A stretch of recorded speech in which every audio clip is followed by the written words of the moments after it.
E hoje nós estamos aqui no nosso episódio do podcast para falar de um assunto que teve muita repercussão durante a semana, que é o fim da escala 6 por 1. Eu estou com um convidado super especial hoje, que ele é mestre em Direito do Trabalho, o doutor Leonardo Berkenbrock, e ele vai falar um pouquinho dessa escala para nós com maior propriedade.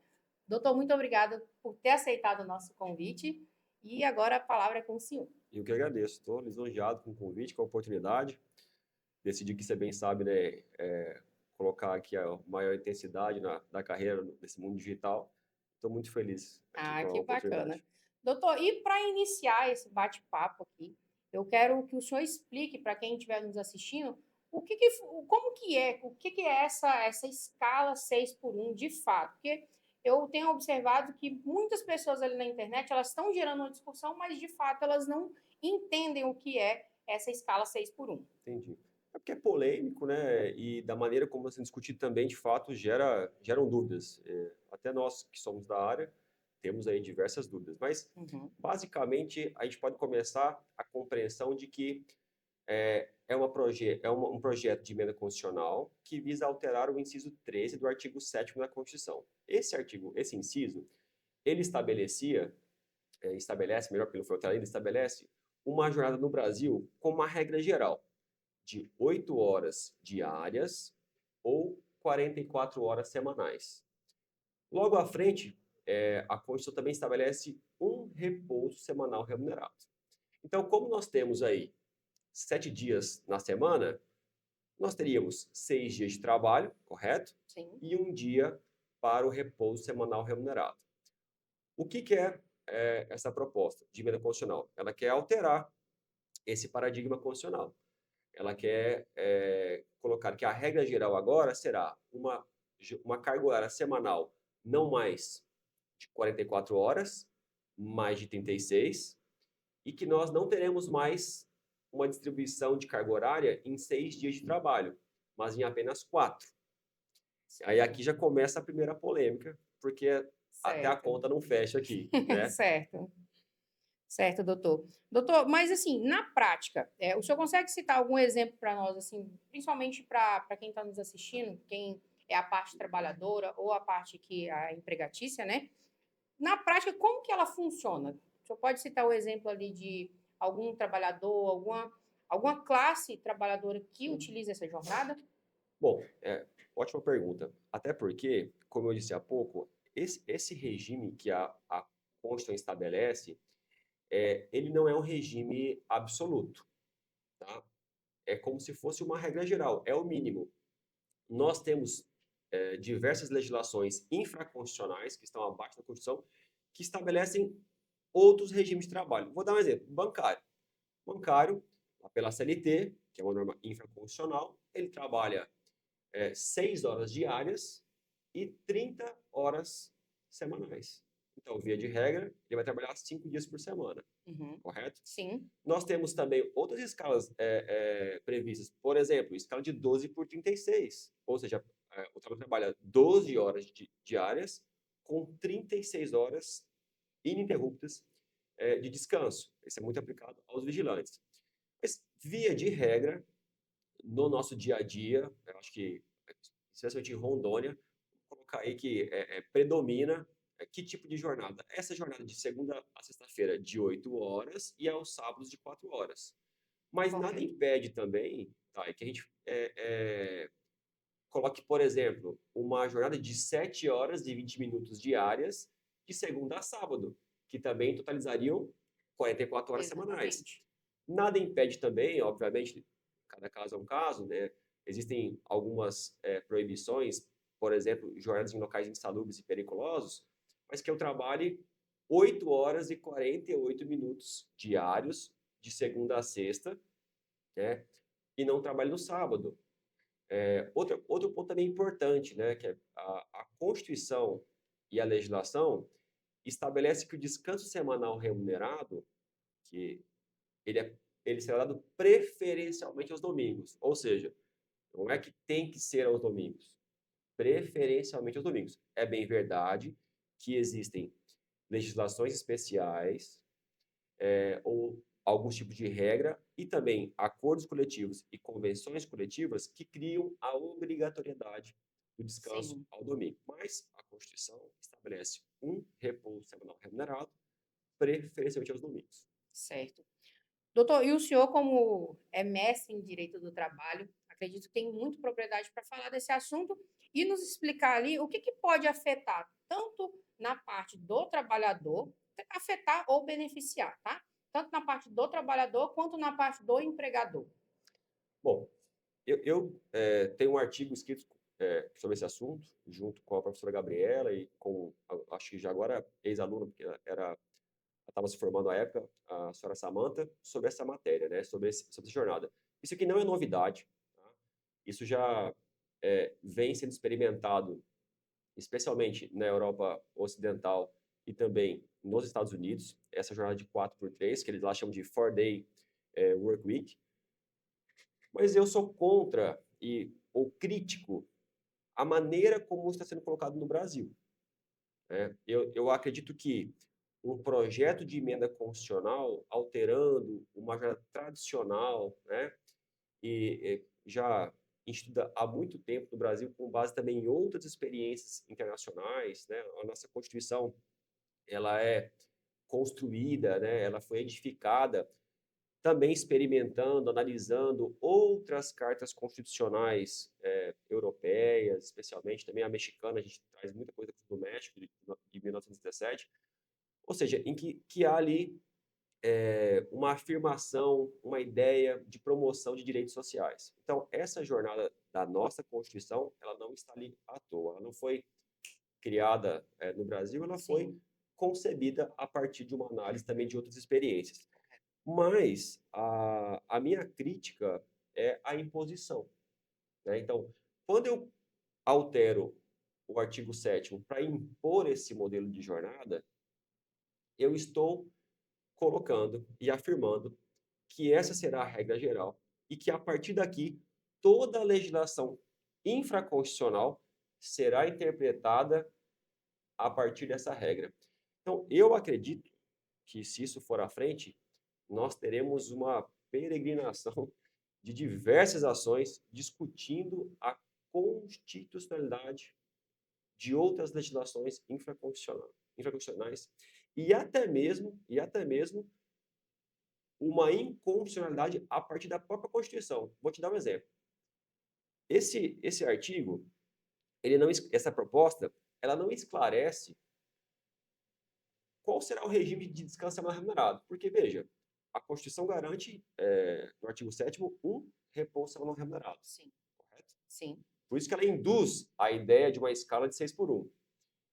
Aqui, do jeito como está aqui, dá uma ideia de que agora teremos 3 descansos semanais remunerados. É porque a proposta não explica se será um descanso apenas, se os outros dias serão apenas folgas remuneradas, que não serão descanso. Enfim, a proposta, me parece, não traz, assim, não esclarece diversos outros institutos de trabalho que certamente conflitarão Então, essa com essa proposta, proposta. essa proposta eu acredito que está um pouco vaga. Está deixando algumas lacunas, algumas brechas Eu aí. acho que ela é muito generalista, né? E eu acho que ela não tem, eu posso dizer, muita tecnicidade. Eu acho que faltou aqui uma visão contextualizada, né, do direito do trabalho em relação à jornada, né? Certo. Doutor, e agora a gente vai falar um pouquinho de alguns setores específicos que é comum utilizar essa jornada de 6x1, né? Que é ali na área da saúde, da segurança, do comércio, os trabalhadores de shopping, a gente sabe que utiliza muito essa jornada. Como que essa alteração pode impactar esses setores? Então, é importante discutir isso, porque quando você lê essa proposta, parece um mundo mágico, assim, ela traz, numa perspectiva de superfície, assim, algo muito interessante. Olha, eu, trabalhador mensalista, né, eu vou receber o mesmo salário trabalhando menos. Então, isso parece ser maravilhoso. Em contrapartida, cria-se a ideia de que, como as empresas terão que pagar o mesmo trabalho, o mesmo salário, para o empregado trabalhar menos, eles terão que contratar mais empregados e gerar mais empregos, o que também parece maravilhoso. Mas essa conta nem sempre, e essa análise, ela se dá dessa forma, né? Então, eu até brincava aqui há pouco antes de começar, assim, se o país está sem dinheiro, imprime mais moeda, tá tudo Tá tudo certo. certo. Parece assim óbvio, mas não é. O que pode acontecer aqui com essa obrigatoriedade? Alguém vai pagar essa conta, né? Não existe almoço grátis. Como a proposta não traz nenhuma contrapartida ao empregador, então nós poderíamos aqui, por exemplo, criar isso como uma faculdade, né? Não como uma obrigatoriedade, e aí não na Constituição, um projeto de lei sério, maduro, bem discutido, em que cria-se esse modelo de 4x3, mas com uma desoneração da folha. Então, querem fazer algo maduro, decente, justo, criem um projeto de lei como uma faculdade ao empregador e ao empregado, estabeleçam que essa instituição ela deve se dar através da negociação coletiva, ou seja, tragam os principais atores sociais da relação de trabalho para discutir isso aqui: empregados, empregadores, entidades sindicais. E aí a empresa que optar por esse modelo teria em contrapartida alguma espécie de desoneração fiscal, tributária, ou até mesmo de escrituração, obrigações ali, desburocratizar, né, aquela atividade econômica, porque eu reduzo o custo, e aí vale a pena, então, eu adotar esse tipo de jornada. Mas eu não... E respondendo a sua pergunta, eu não acredito que nós teremos, ao implantar essa regra, esse mundo mágico em que Certo. novos empregos serão criados e as empresas manterão aqueles postos de trabalho.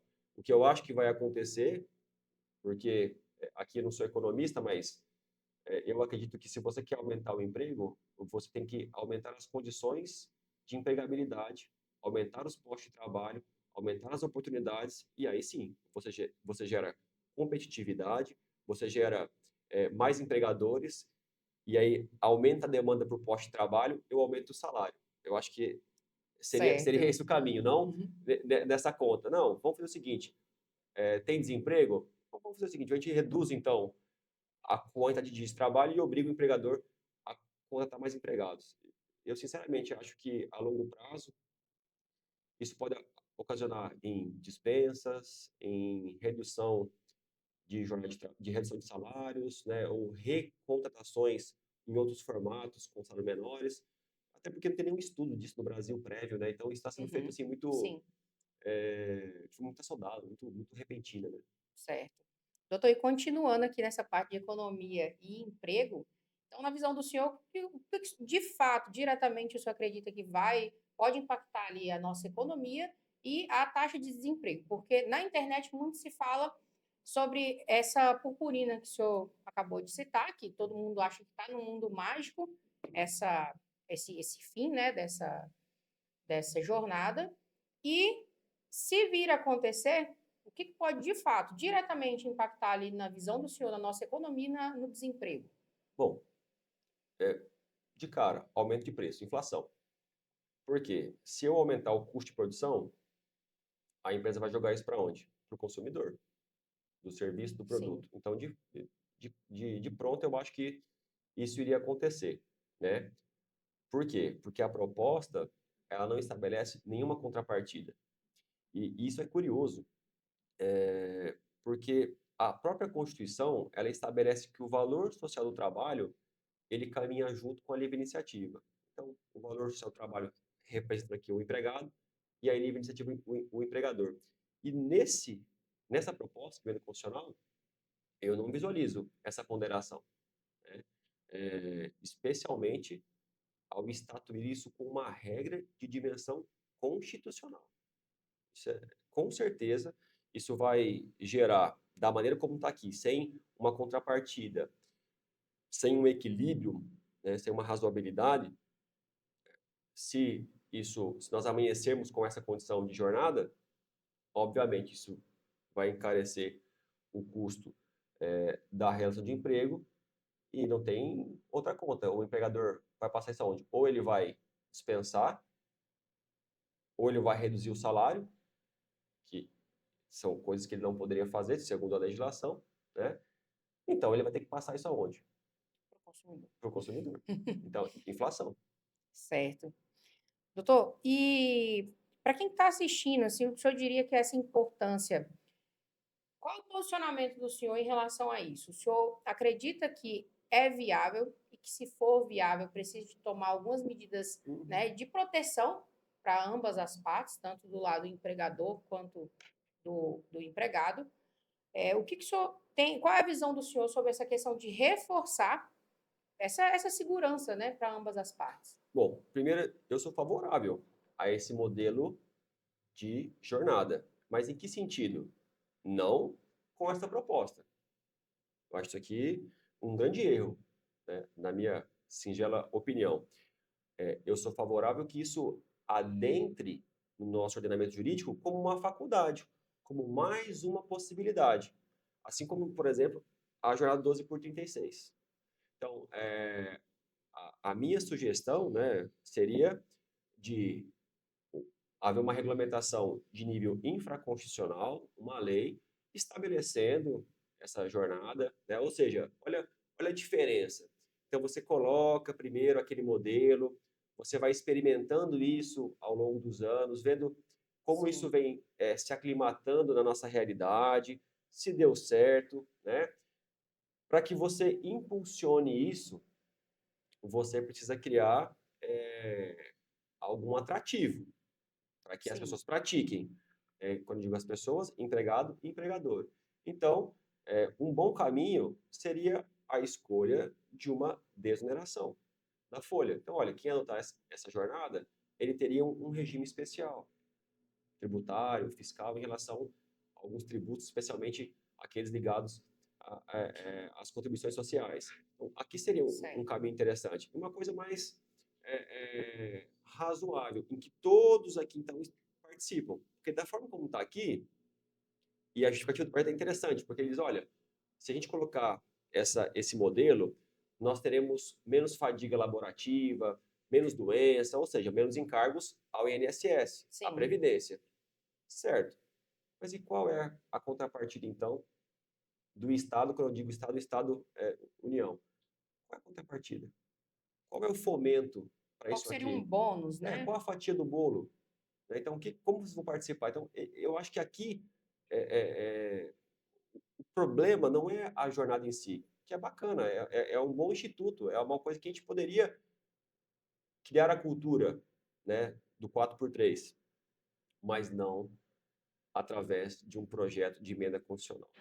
É um salto muito grande, assim, e a própria redação, o meu sentido aqui tem algumas atecnias jurídicas que a gente pode conversar daqui a pouquinho sobre. Tem algumas falhas, né? Tem. Doutor, e a gente sabe que o nosso país, ele criou-se uma divisão política, né, entre direita e esquerda.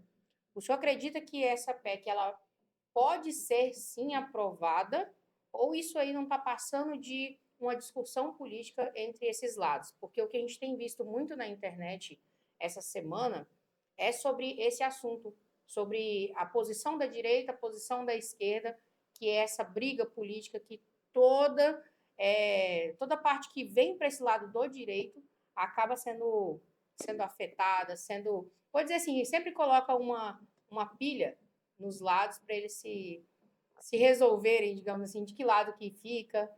Sim, assim, a política, ela é um mal necessário, né? É muito interessante que a gente está aqui hoje discutindo isso, e a gente se força a refletir sobre por conta de um movimento político, né? Então, aqui a deputada federal autora do projeto, ela, pelo partido que ela representa, ela se identifica com valores que são qualificados como de esquerda, né? E existe, em contrapartida, outras pessoas que vão entender porque quando você é contra esse modelo, você seria de direita, porque você estaria protegendo os empregadores, né? A minha visão aqui é que o projeto ele é tão ruim que ele desafia e ele acaba criticando as duas vertentes. Por quê?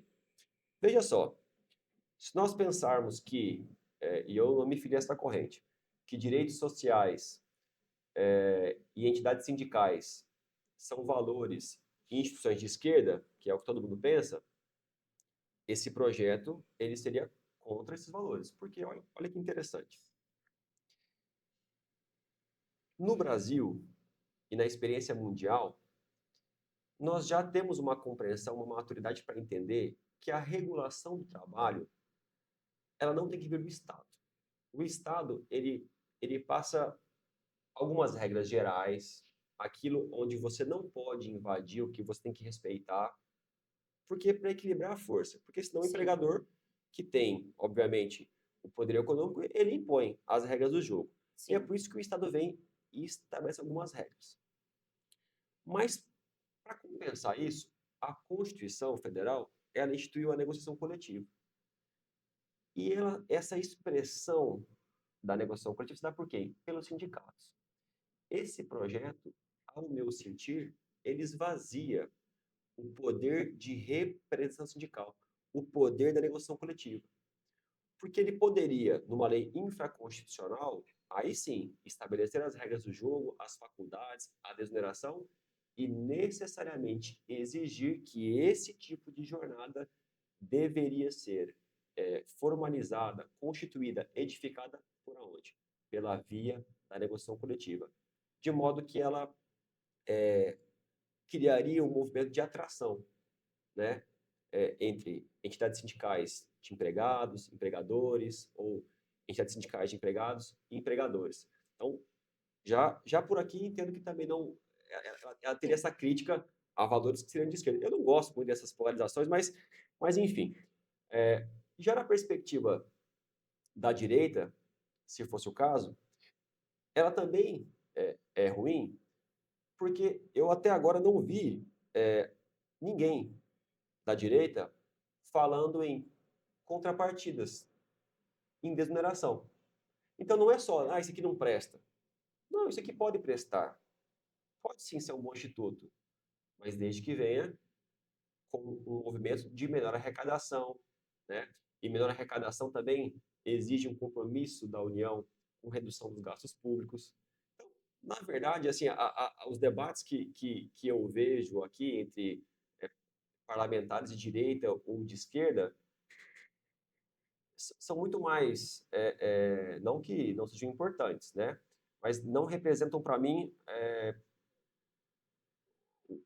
o que deveria de fato ser discutido. Certo, É, é, é, o problema aqui não é a jornada, o problema aqui é a forma como ela é proposta. certo.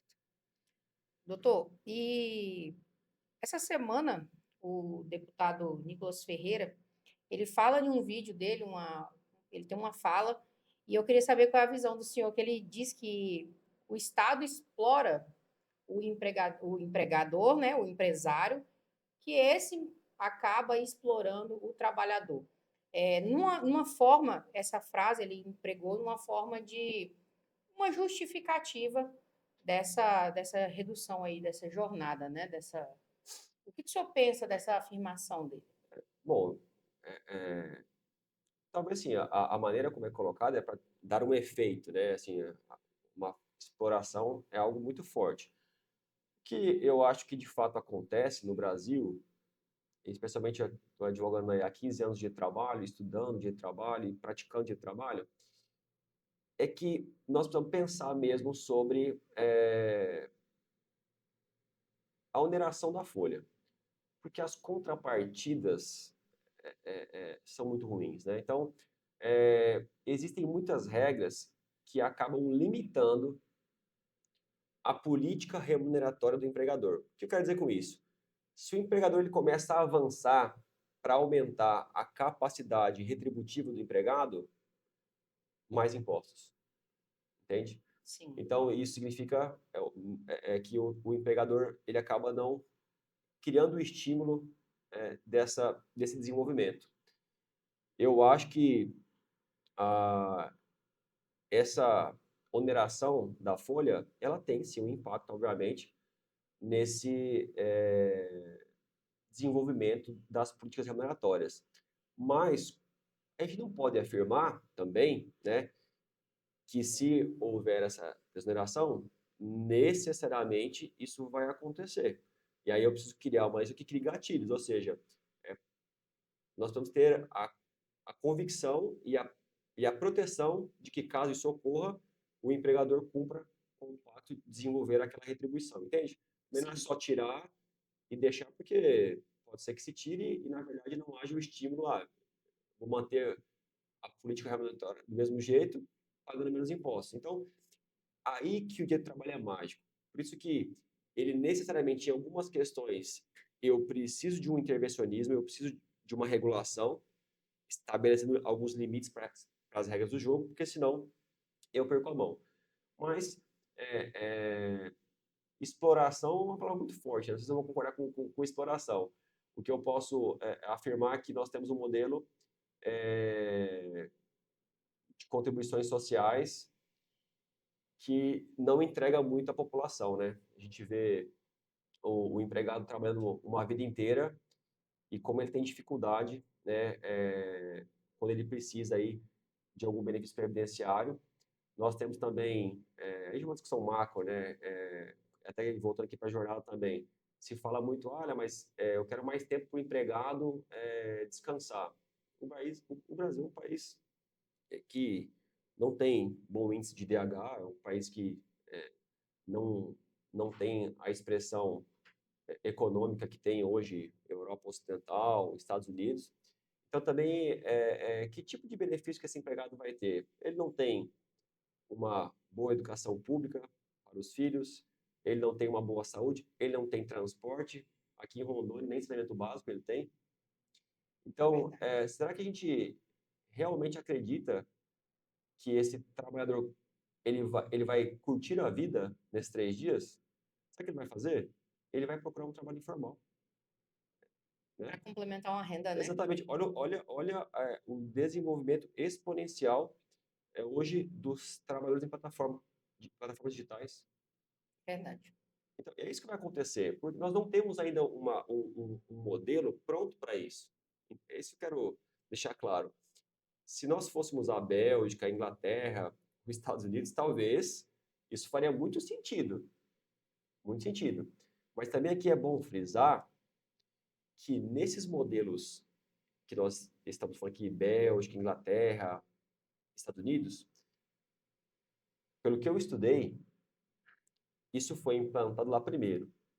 Não foi por imposição, muito menos de cunho constitucional.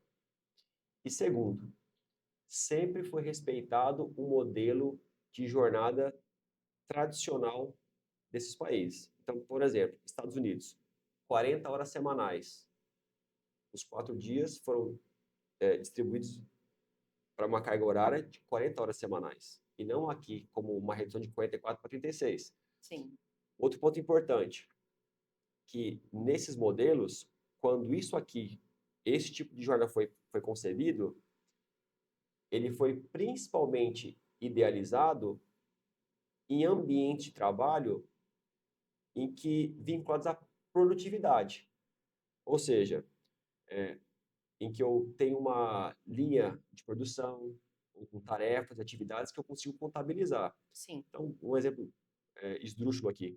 Se uma linha de produção consegue montar, sei lá, 10 celulares por poste de trabalho, por exemplo. Foi mantido essa produtividade. Esse é o ponto. Não Né? teve uma redução da produtividade em relação à Exato. carga horária. Porque a concepção lá sempre é simbiótica. Eu olho para os dois lados, entende? Isso é uma coisa também que o projeto simplesmente ignora. Por isso que isso não pode ser instituído por uma emenda constitucional. Deixa a Constituição como ela está, né? Cria uma lei bacana, bem feita, né? E estabelece os atrativos, e aí depois também você deixa para negociação coletiva o que é sob medida, né? Porque aí lá que é onde eu vou estabelecer o que que eu preciso para aquele nicho, para aquele ambiente, para aquele empregador, para aquele empregado, entende? Porque o dia de trabalho, embora ele tenha uma dimensão nacional, uniforme, porque vale para todo o país, a própria Constituição reconhece a necessidade de eu atender às regionalidades. É por isso que eu tenho o acordo coletivo de trabalho e a convenção coletiva de trabalho, que é justamente para que os sindicatos e as empresas estabeleçam as regras do jogo segundo as suas necessidades e regionalidades. Certo. Doutor, e para finalizar esse assunto aqui, eu acho que a gente passava aqui o dia inteiro falando dele. Eu gostaria que o senhor passasse a sua visão no geral, tá? Para quem está nos assistindo, tanto para a parte dos empregadores, dos empregados, e até aqueles mesmo que somente ele tem uma curiosidade, quer saber de fato aí como que funciona isso. Eu queria que o senhor desse a visão geral do senhor sobre Não, essa.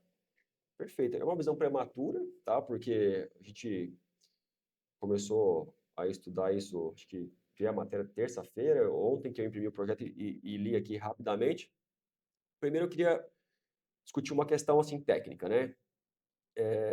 De que se estabelece aqui uma jornada de 8 horas diárias durante 4 dias, portanto, ordinariamente trabalhando 32 horas.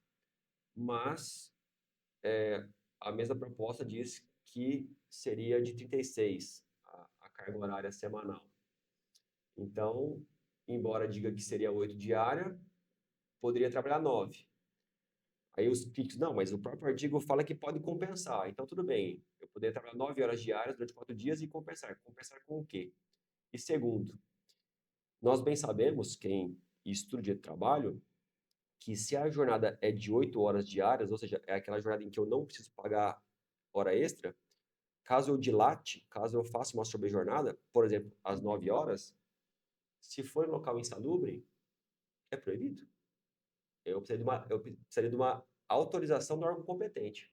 Então, você veja, o projeto ele não alcança isso. Já é uma primeira crítica aqui.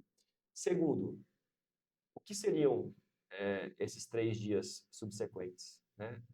Seriam descansos semanais remunerados? Nós aumentaríamos, então, o conceito de quantos descansos semanais remunerados o empregado teria? Né? É, a, o projeto de emenda constitucional ele não alcança isso aqui. Terceiro, como ficariam as outras jornadas, né, que já são concebidas dentro do limite atualmente previsto pela Constituição Federal? Então, existem outras tantas jornadas especiais que descendem do atual modelo constitucional que seriam diretamente impactadas. E a gente não tem o menor controle hoje e dimensão de como que isso vai se desdobrar, né? Na perspectiva agora, já não mais jurídica, mas na perspectiva que, um viés mais principiológico, econômico, né, que talvez não é a minha área, eu acredito que da maneira como isso está sendo colocado, né, nós teremos provavelmente muito tumulto, né? Tumulto econômico, tumulto social, tumulto político, que não engrandece e não favorece em nada o que realmente importa, né, que é o desenvolvimento da relação social do trabalho. Eu verdadeiramente acredito que a ideia da jornada 4x3 ela é interessante, ela deve ser trazida ao nosso ordenamento, e aqui é importante dizer, não é proibido, já pode fazer, nós já temos todas as condições jurídicas de implementá-la. Eu não preciso dessa proposta, é muito importante que se diga, para implementá-la. Eu já posso fazer com o sindicato, enfim. E nesse modelo, até mesmo individualmente eu poderia, porque ela é mais benéfica do que o modelo previsto pela regra geral. Mas se eu quero criar uma política pública e social voltada para essa jornada, um bom projeto de lei, uma boa regulação, envolvendo aqui a negociação coletiva, envolvendo também a desoneração da folha ou de outras obrigações, né, trabalhistas para aqueles que implantassem esse modelo, eu acho que seria o caminho ideal para a implantação, o amadurecimento e o desenvolvimento. E aí talvez, num futuro distante, né, depois de várias experiências, aí sim um dia discutir se isso teria de fato a necessidade de ser tratado em nível e potência de uma discussão de regra constitucional. Certo. Bom, e assim a gente chega no fim do nosso episódio. Eu espero que vocês que estão nos assistindo tenham gostado do assunto. Se tiver alguma dúvida, pode deixar aí abaixo do vídeo, que o doutor tenho certeza que vai ter o prazer em responder para a gente. Doutor, muito obrigada, tá, por ter aceitado o nosso convite. E o senhor pode agradecer também quem estiver assistindo o senhor. Eu que agradeço. Estou me colocando à disposição agora desses novos projetos, né? A ideia é que a gente faça também um trabalho nesse novo mercado, que é o mercado digital. Então, eu estou muito feliz de estar aqui, é o meu primeiro podcast, né? Então, Ah, que bacana, eu fico estou feliz. contente, espero que eu tenha conseguido passar a minha visão das coisas. Obviamente, não tenho a menor intenção de ser o dono da verdade. Eu gosto muito dizer que no plano científico, quando você diz algo que não faz o menor sentido, ele já fez. Porque a opinião, se ela é contrária, né, ela já trouxe algum benefício, já trouxe alguma ideia. Então, se nada do que eu disse aqui não faz sentido, ou você não concorda, já fez sentido porque você já pensou algo contrário. Já Então, fez uma reflexão, é né? basicamente isso. Muito obrigado, estou sempre à disposição. Obrigada, doutor.